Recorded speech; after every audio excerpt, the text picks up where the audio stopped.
Now, The Hunt Palmer Show. Yes! I feel like I've been waiting for this my entire life. You're listening to The Hunt Palmer Show on 104.5 ESPN Baton Rouge. Jolly good fun. Jolly good. Locking down the middle of the day. America's favorite daytime fun show. Live from the Raising Cane's studio. This is Hunt Palmer.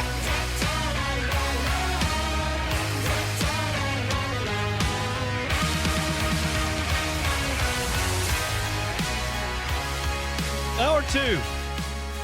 Monday edition of the Hunt Palmer Show. Appreciate you hanging out with us, talking basketball in 15 minutes. LSU loses to Vanderbilt. We'll talk to Denton Day about the college football playoff 30 minutes from right now.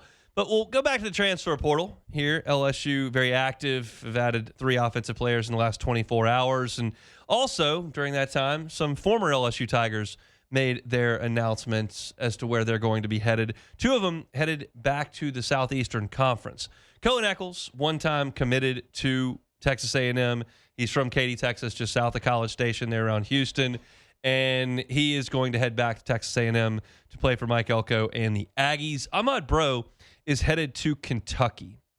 And like every situation is different, right? Everyone has different motivations. Some players are purely motivated by money. Some players, it's a relationship thing. Sometimes it's geography and home. Sometimes it's guaranteed playing time. Sometimes it's a new adventure. Like there are different circumstances all the time for different players and different reasons. And I won't even like try to suggest I know what everyone's thinking. It is curious. Like the Cohen Eccles thing makes perfect sense to me. He was committed to Texas A&M. He then flipped his commitment to LSU, came to Baton Rouge, played a couple of years. His offensive line coach left. The entire offense is going to be taken apart. He goes back towards home to play for a really good program right next to his house. Like that makes all the sense in the world. And Texas A&M's losing 5 offensive linemen from this team. So that checks like every box for Eccles, right?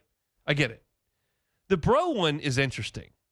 That's a Ruston kid who comes to LSU, starts a couple of games as a freshman, is a key rotational piece as a sophomore. You're losing Jacobian Guillory. You're losing Bernard Gooden.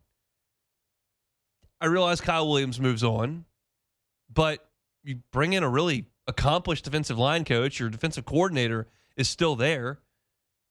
Don McKinley, who you came in with, is still there. Feels like you got a really good chance to be a key piece to the puzzle at LSU, and you jump in the transfer portal and end up pretty quickly at Kentucky. Now, I'm not sure if that's a Joe Sloan deal. Joe Sloan worked at Tech, has some relationships in Ruston. I'm sure, even though they're on different sides of the ball, different positions, the whole deal, I'm sure there was some consideration given there. That was probably the touch point for Bro to Kentucky. And then you never know what revenue sharing offer is made, what NIL offer is made. Just curious to me that a Louisiana kid with eyes on the field and his cleats on the field really wants to go up to Kentucky. I thought that was an interesting thing that, I'll never probably understand why that decision was made, but here it is. Not a lot of activity for the LSU guys. Other than that, I did see that Tyree Adams visited Kentucky, so we'll see if that's a possibility. Ori Williams has been talked about in some SEC circles as well. So we'll keep posted on some of the LSU guys and where they may end up. But that's the 2 right now that Ahmad Bro to Kentucky, Cohen Eccles to Texas A&M. The other piece to this is Charlie Weiss Jr.'s name has been in the news, right? And the report came out yesterday. I would hesitate to call it a report. That there was a tweet that was sent out, like a name to watch maybe for the Giants offensive coordinator might be Charlie Weiss Jr. He's worked with Jackson Dart. And I read that and I went, well, okay, I mean, I understand the connection, right? I understand that Jackson Dart and Charlie Weiss Jr. worked together at Ole Miss. That makes sense. But they don't have a head coach. So I would have to imagine the head coach is going to have some say into the offensive coordinator is. So connecting a coach to the offensive coordinator position without a head coach didn't make a lot of sense to me. So Chris Lowe from On 3 talks to Charlie Weiss and says, hey, what's the deal? And Charlie Weiss says, I have no interest in going to the NFL. I'm committed to coaching Ole Miss, and I'm committed to my future at LSU. Great. That's not binding or anything, but that storyline sounded a little bit fishy to me. It sounded a little bit fishy to me that LSU's offensive coordinator was hosting a big-time visitor in Sorsby from Cincinnati, and while that visit's going on, I've got a report that he might be going to the NFL to work for a coach that's not in place yet. That whole thing seemed a little bit weird. And here's my take on the situation with Charlie Weiss and Kevin Smith and George McDonald and Joe Cox and all these guys that are going back and forth between Oxford and LSU. Like, I get it. I understand. I understand that these guys who were working at Ole Miss, that helped put together a roster, they've been there multiple years, they've got this team that's on the precipice of making absolute history, and they would like to see that through. I think Lane Kiffin wanted to as well. But at a certain point, you're hosting and trying to put this team together, and it feels like Charlie Weiss Jr. and Kevin Smith are a big piece to helping recruit that team, and they're spending whatever percent of their time at Ole Miss. And they're on LSU's payroll. Like Pete Golding said last week, like, they're not employed by me. So, and I understand their want to do that, their desire to do that, but at a certain point, like, how badly is it hurting LSU? I'm not suggesting Ole Miss is doing anything wrong at all. But I wouldn't be mad at LSU if LSU went, look, you know, we helped you out here, but we got work to do now. There was a dead period previously. That Tulane game, not a big deal if they want to coach that, fine. Thought maybe you'd be over when they played Georgia, and then you'd be here for the portal window opening literally the next day. Okay, but then that didn't happen. So now it's just completely awkward, and to be quite honest, ridiculous. It's ridiculous that LSU has a coaching staff in place that needs to be working the transfer portal, and instead they're coaching at Ole Miss. And we talked about this last week on Friday after the game. Like, this might not continue because there's just too much messiness. The wires are too crossed. We got too much going on here with a tampering charge that Ole Miss is levying against Lane Kiffin, with guys that need to be working the transfer portal that are also preparing for a game. That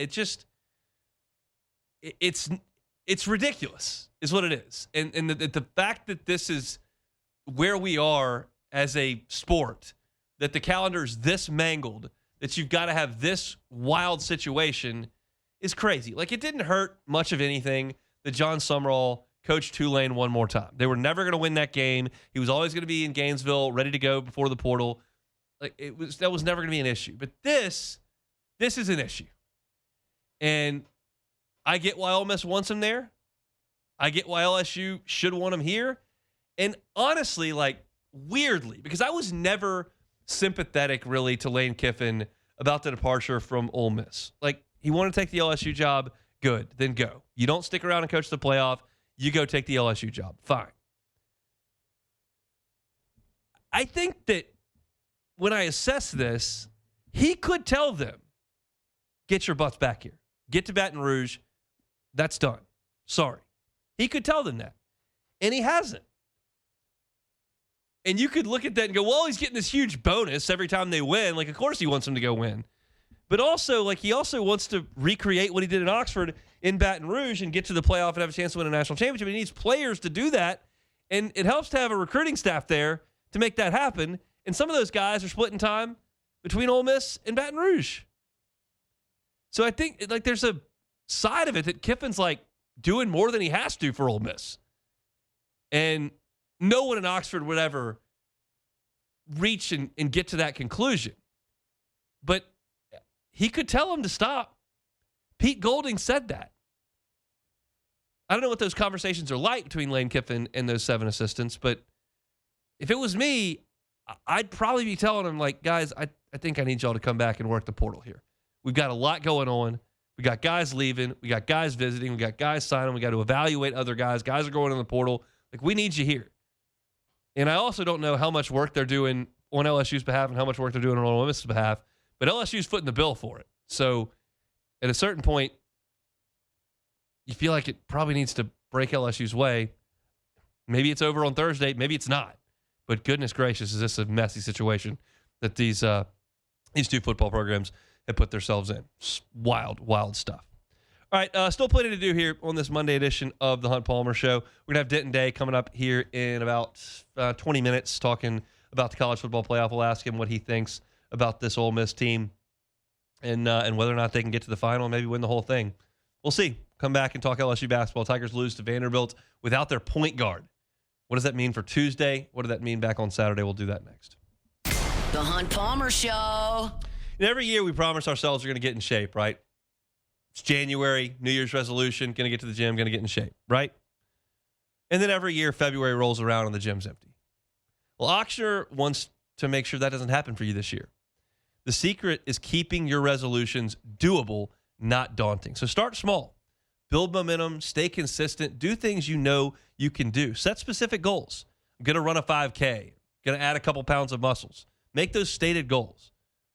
Then make them measurable. Track your workouts, track your runs, log your days. Make them achievable. Don't jump into 7 days a week, some wild routine that you can't sustain.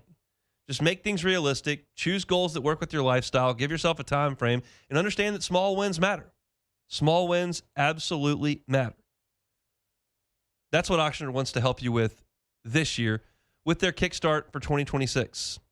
Set some wellness goals, make them specific, make them measurable, make them achievable, make them realistic. Give yourself a time frame and understand small wins matter. That's all courtesy of the folks at Ochsner. You're listening to The Hunt Palmer Show on 104.5 ESPN, Baton Rouge.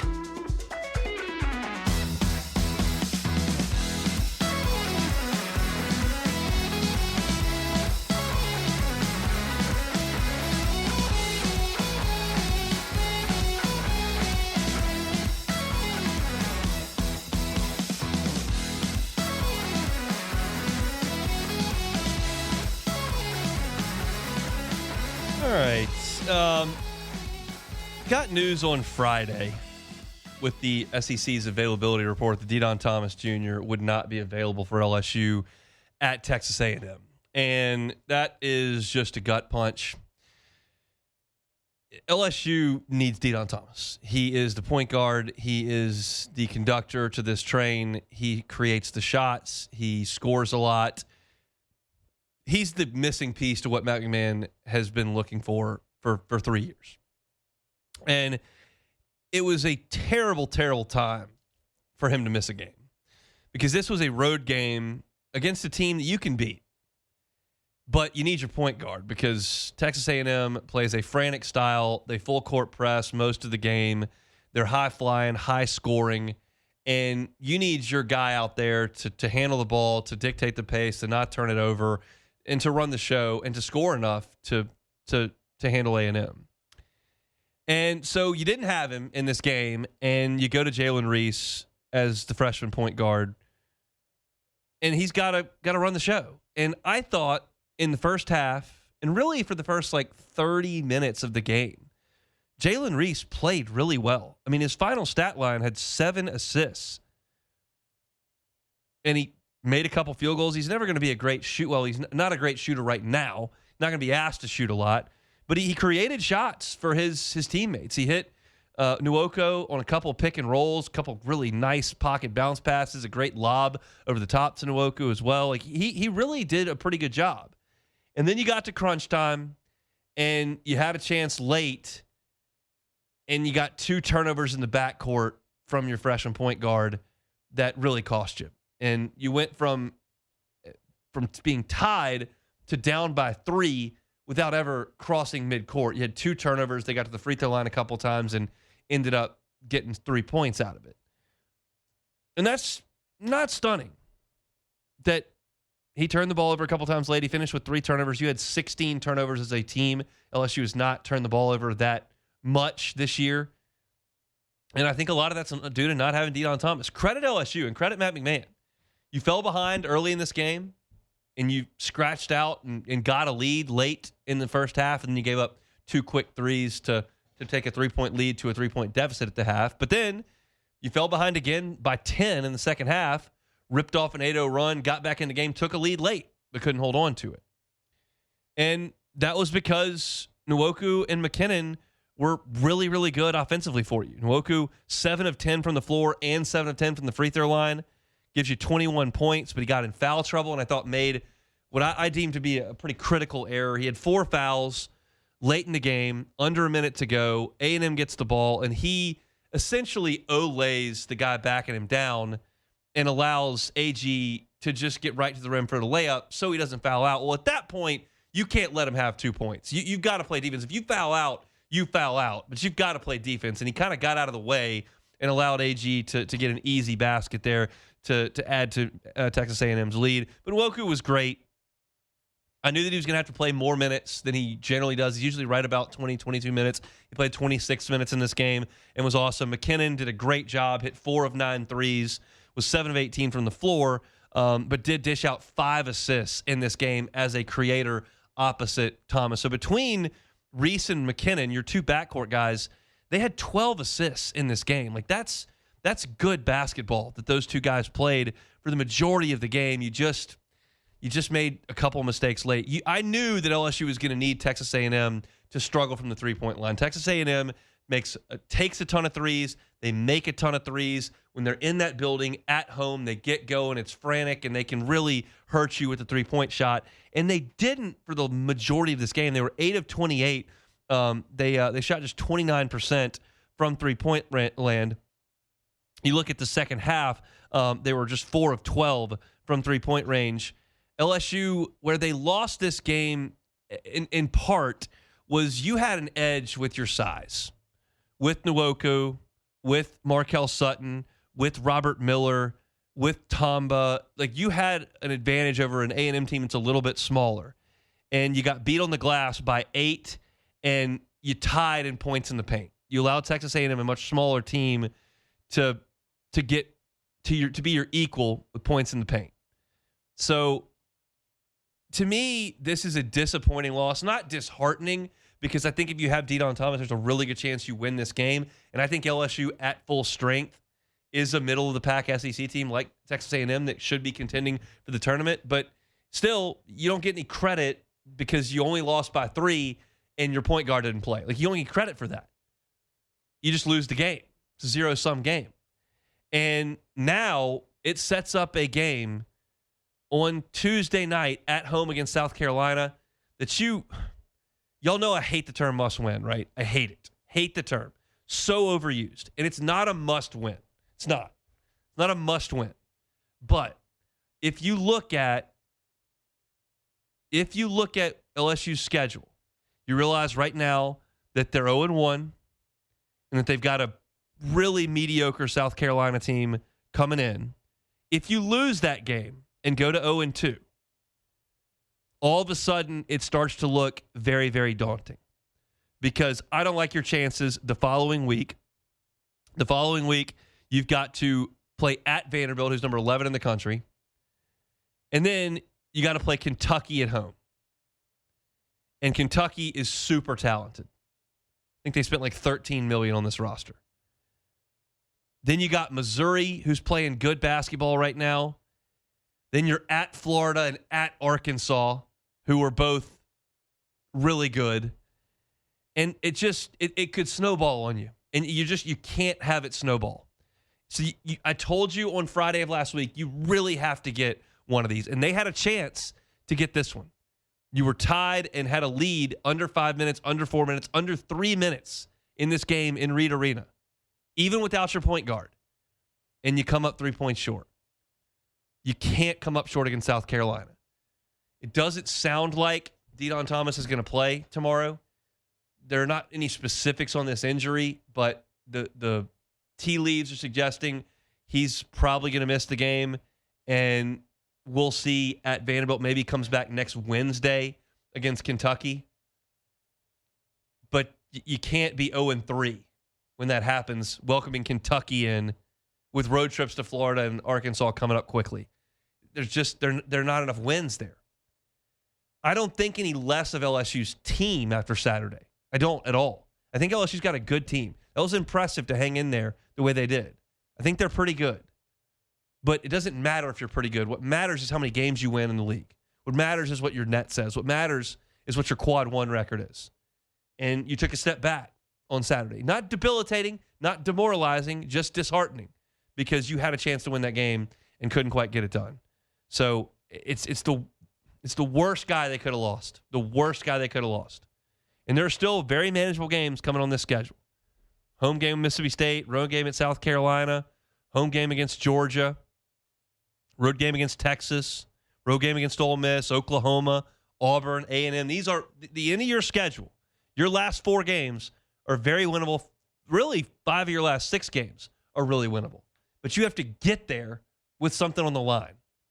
And it just something got away on Saturday. Like you had a chance there. If De'Don Thomas plays, I think there's a good chance you win that game.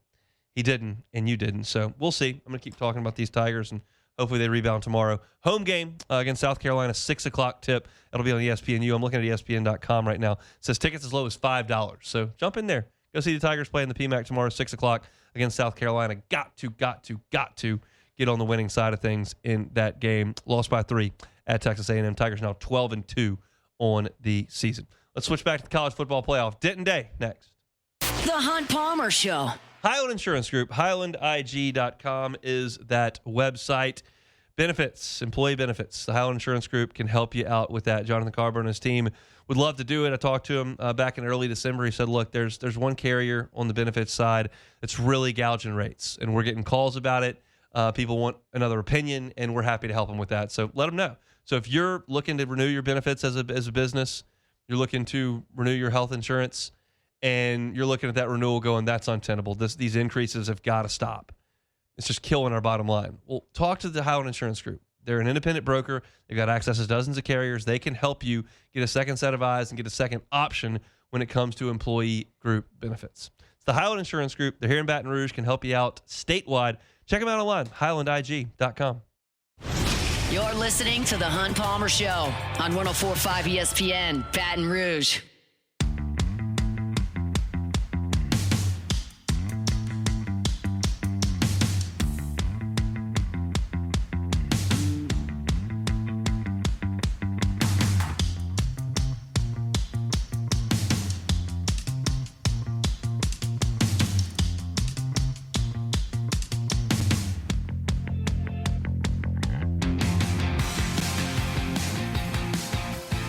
All right, just reached out to Denton Day, SiriusXM College Football Overtime. He's going to take a rain check for today, going to come back and join us tomorrow to talk college football playoff. He'll be a little closer to the playoff, which will kick off on Thursday, so we'll talk to Denton coming up on tomorrow's show. Look forward to that. Has been some news since we've been on the air. One more portal entrant from LSU's roster, Zion Williams, who all I know is his name's kind of like the basketball player. He's a defensive lineman, just finished his freshman season at LSU. He will enter the transfer portal. Not a guy that got a lot of time. It was not surprising to see some of those young defensive linemen jump in the portal. A lot of those guys were brought in by Bo Davis, who then never coached them at LSU. Bo Davis obviously took the job with the Saints, and Kyle Williams came in kind of last minute, and now you've made another change there, defensive line coach, and just not stunned to see some of those guys, Sydir Mitchell, move on as well. So it's not a stunner, and it's intimidating right now to look at LSU's roster. And I've gotten a couple text messages today that have been kind of pessimistic about where LSU sits right now. And here's kind of my big picture view on this entire situation. We are in a time that none of us have ever truly experienced. The massive amount of fluctuation in college football rosters year over year is new. And so we all got used to it being done a certain way. Now it's not done that way. So this huge change is hard for us to adapt to. And if you look at LSU right now and their roster and the numbers and the talent level, the returners and what you've got, like, it's intimidating. It's not great. You've got 2 running backs. You've got no quarterbacks. You've got somewhere in the neighborhood of 9 offensive linemen. You've got 2 wide receivers that have played any college football. One of them's a Hawaii transfer, and one of them's Nick Anderson, who's been hurt for 2 years. Like, the only position you're looking at on the offensive side of the football that's got good numbers is tight end. We talked about it in the first hour. You've got Trey'Dez Green back. You've got J.D. LaFleur back. You've added a tight end from Pittsburgh in the transfer portal, and you've added a freshman in J.C. Anderson. So you've got 4 guys there. You've got an All-American there. You've got some size there. You've got athleticism there. Tight end's like the only place on the offense that even looks remotely decent. Everything else is a mess. And that's hard to swallow. But keep in mind, it is not uncommon at all for Lane Kiffin to go add 25 portal guys. He did it in Oxford, and he can do it in Baton Rouge. Now, the highest profile guys that he's going after are quarterbacks. And you know that you're not getting Trinidad Chambliss now, and you know that you're not getting Brendan Sorsby right now, and we'll see what happens with Sam Levitt. And I have told you already how important I think it is that they get Sam Levitt. But the fact of the matter is that right now, it's not going to do you any good as an LSU fan to just sweat. This is a long process. It's not as if it's new to this LSU staff. It's not new to Lane Kiffin. It's not new to Billy Glasscock. They know the agents. They've got funding. They're getting visitors. It's just slower than you want it. How are we used to rosters being put together? It's easy. You're used to signing day coming and 24 guys signing on the dotting line between 7:30 a.m. and 4 p.m. 24 guys. Boom. That's not how this works. The portal opens and everybody goes in. Now it's visit time. Agents are on the phone. How much you got in rev share, NIL possibilities? Okay, that's enough. We'll put you on our list. See you Tuesday. And he's still talking to this guy and this guy. Do you have that? Okay, we'll fly there on Wednesday and we can go there Thursday and we'll make our decision after that. And that's all going on right now. LSU is not violently missing on a bunch of portal guys. Like, yeah, they wanted Sorsby. He didn't come. That's not going to be the last guy to visit Baton Rouge and go somewhere else. My advice to you as an LSU fan is not to hyperventilate looking at Twitter or On3 or 24/7 or Tiger Droppings or whatever it is. Just let the process play out. Just let the process play out. I'm not going to panic about LSU's roster on January 5th. The portal has been open 2.5 days. Now we get to January 23rd, and I'm looking at this roster, and I still have 1 quarterback, 5 wide receivers, and 11 offensive linemen. Start to panic a little bit. That's not enough. But that staff is moving. That staff is shaking. That staff's gotten quarterbacks in. That staff's added 3 offensive skill position players in the last 24 hours. No, none of them were 5-star former All-Americans. You didn't sign Caleb Downs or Jamison Williams. But you've got continuity on defense. You've got an elite offensive brain trust. And you're going to get some players to cycle in. Give it the week. Give it the week. Let this staff have a week to continue visits and to ultimately decide on its roster. My guess is, it's a guess. This is a guess, but it's a reasonable guess, I think, is that LSU will restock the shelves. They'll get some high-level prospects. They'll get some guys that no one's ever heard of. They'll put the roster together. You got the head coach. He got his staff. I thought in player retention you did very well. Would I like Kyle Parker back? Yeah. Would I like Carius Kern back? Yeah. Would I take Ahmad Bro? Yeah, absolutely. There are a few others. But you kept Pickett and you kept Barry. And there are some other guys on that list that you wanted to keep around. And you did. Got Woodland back and got safety position outside of Spears. I mean, Spears goes in the portal and then decides to come back, so you kept him. So you got the retention. Now it's just a slower process than National Signing Day. Boom. You just got to wait through this entire period. And I'm having to adjust to it. just like most of you are having to adjust to it. And there's going to be a national narrative out there that Kiffin's swinging and missing on some guys.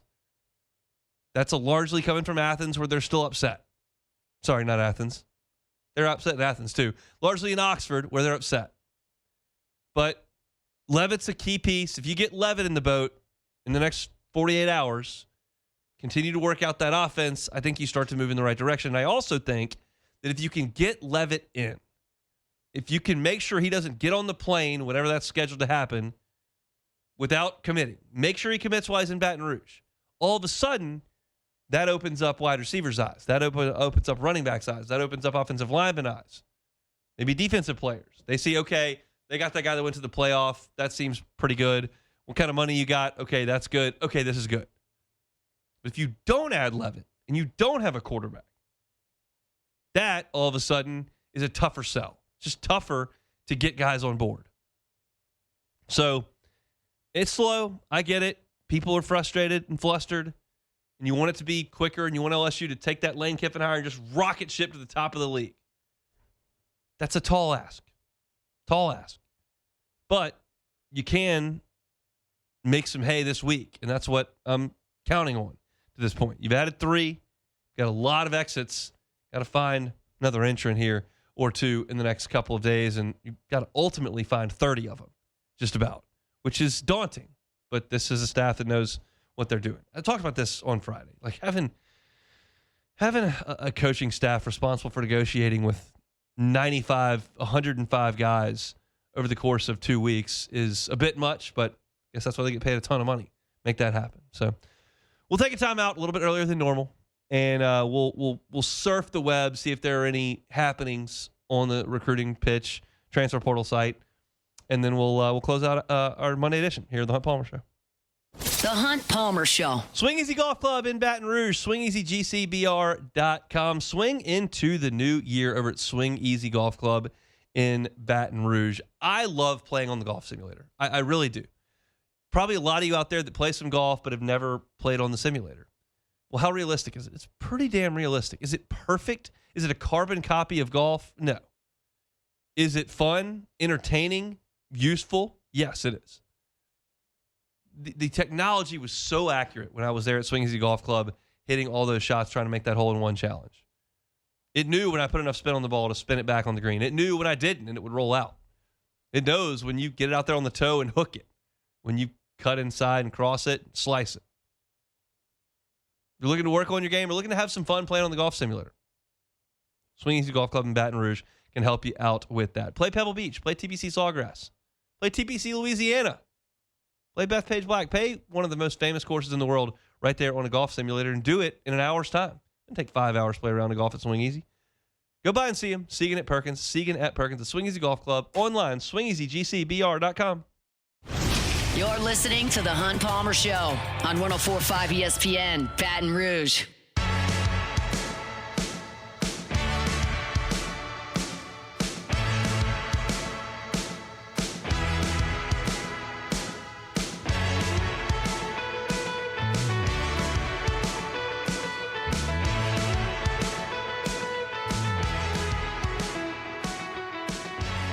I started the Diddy documentary a few days ago. Have you watched this?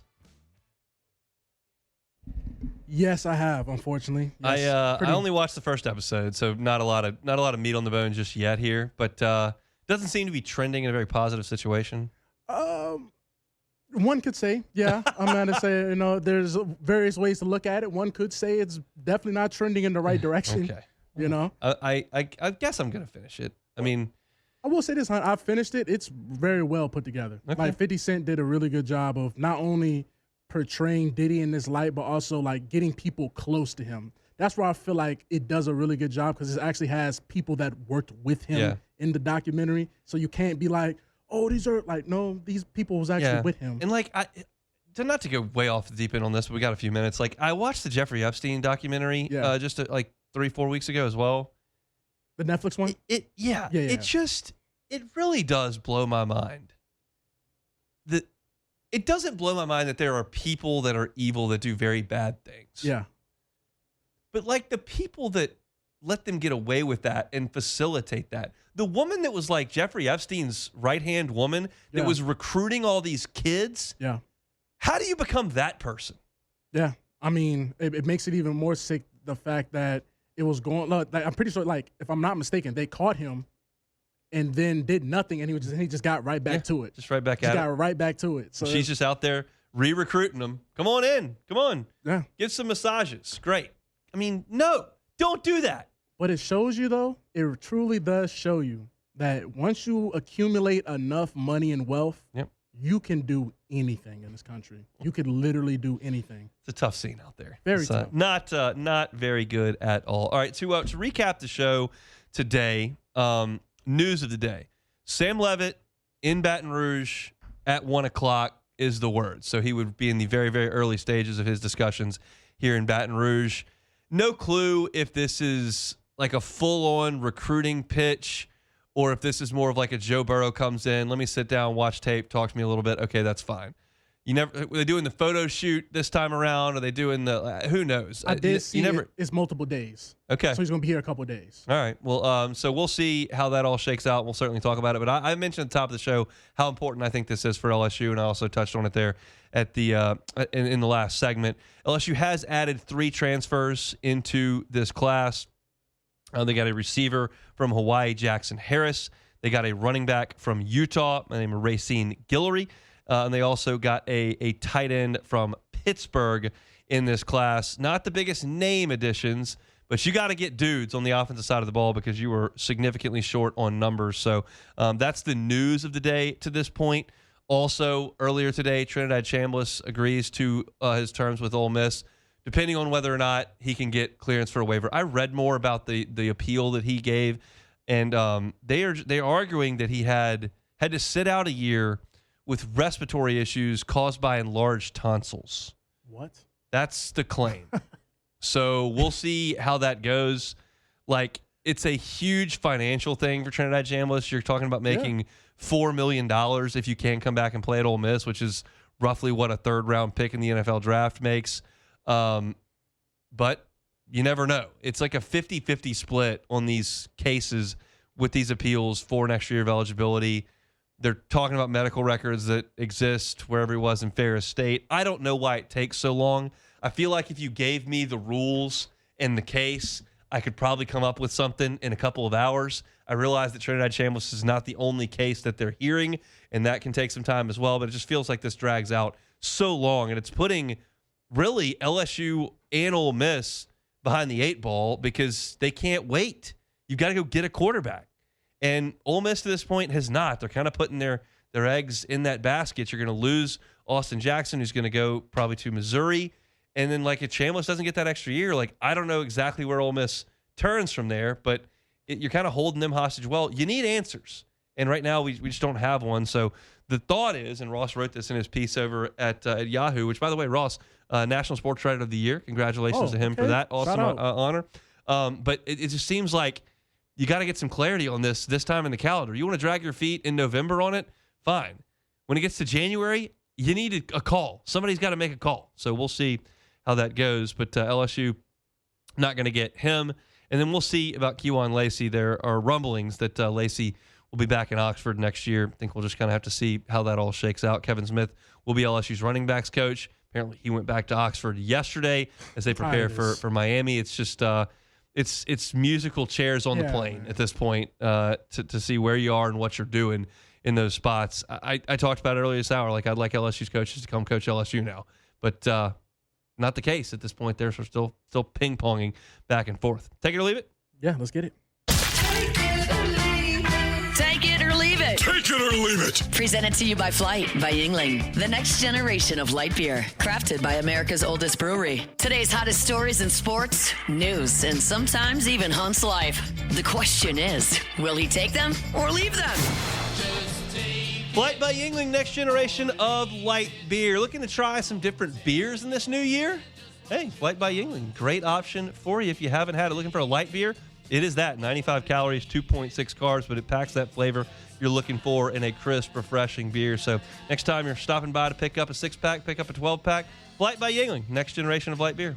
Okay, let's start it off with the New York Giants. So despite losing double-digit games for the third consecutive season, Joe Shane will return as the general manager for the Giants next season because ownership feels he has built a good young core that can turn things around. So are the Giants making the right move? Take it or leave it? I mean, I'll probably leave it. I'm not going to sit here and tell you that I know every move the Giants have made, and I know they do have some really good young talent, especially on the defensive line. I got that. Maybe you got the quarterback in Jackson Dart, and so maybe that's what you're leaning that way. Malik Neighbors is a pretty good player, but you lose a lot every year. This guy's always there. And doesn't matter the coach, the draft class, whatever the case may be, they lose. So we'll see. I think it's aggressive. No, if you ask me, he should have lost his job right after the Saquon thing came out when it was the Hard Knocks and he's on, and they got him.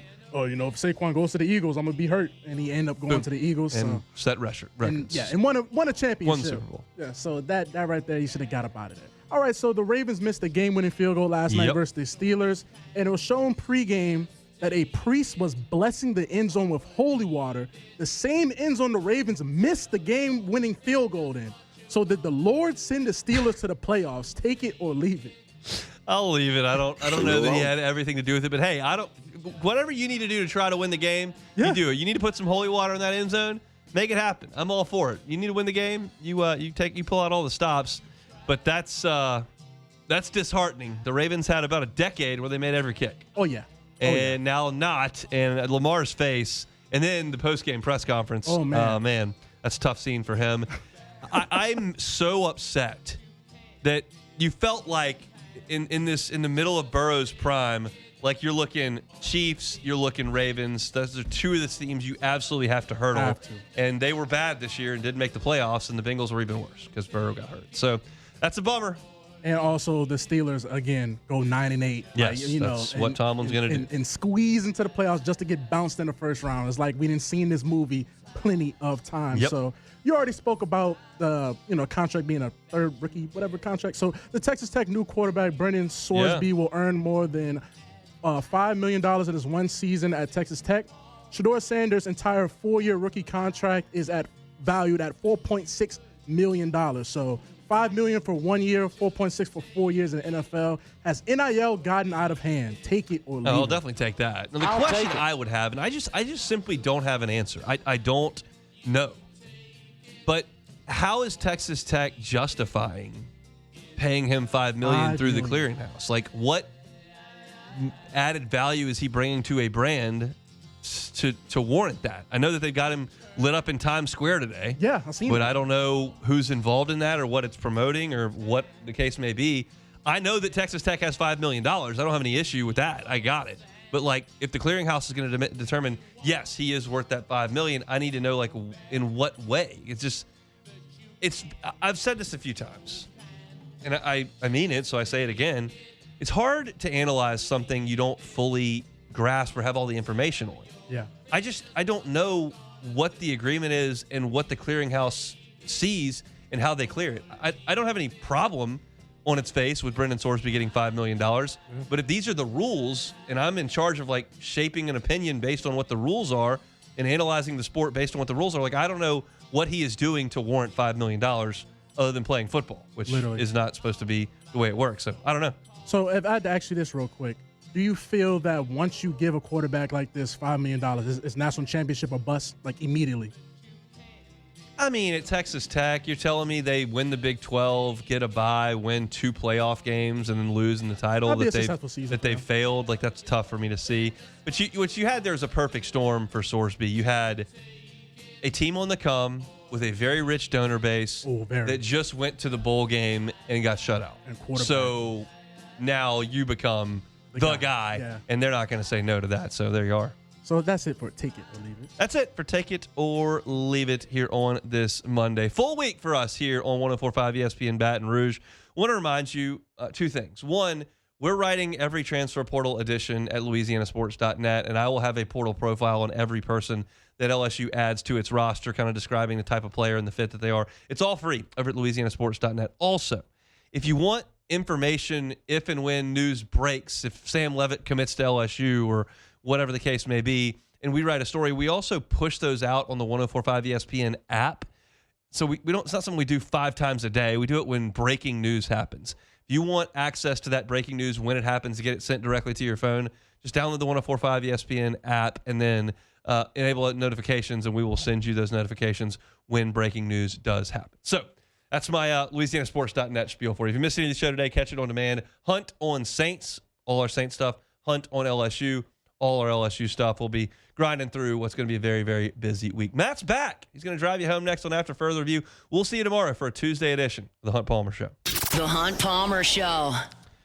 Fabry Chevrolet GMC. Fabry Chevrolet GMC. You know the Fabry name. They've been here 3.5 decades, 35 years in business here in Baton Rouge. And you know when you deal with the Fabry family, you're going to get wonderful customer service. You're going to have an awesome buying experience, and you'll be able to get any make and model service in the service department as well. Fabry's have had 3 locations, 5 different brands now. So proud to have Chevrolet GMC under the Fabry family of autos. Look, you're talking about Highway 61 in St. Francisville. Just a quick drive up the road to St. Francisville. Got a huge inventory of new and pre-owned vehicles. Chevy Tahoe, Chevy Silverado, Chevy Suburban, all those there for you from the GMC if you're looking for an SUV. Sierras,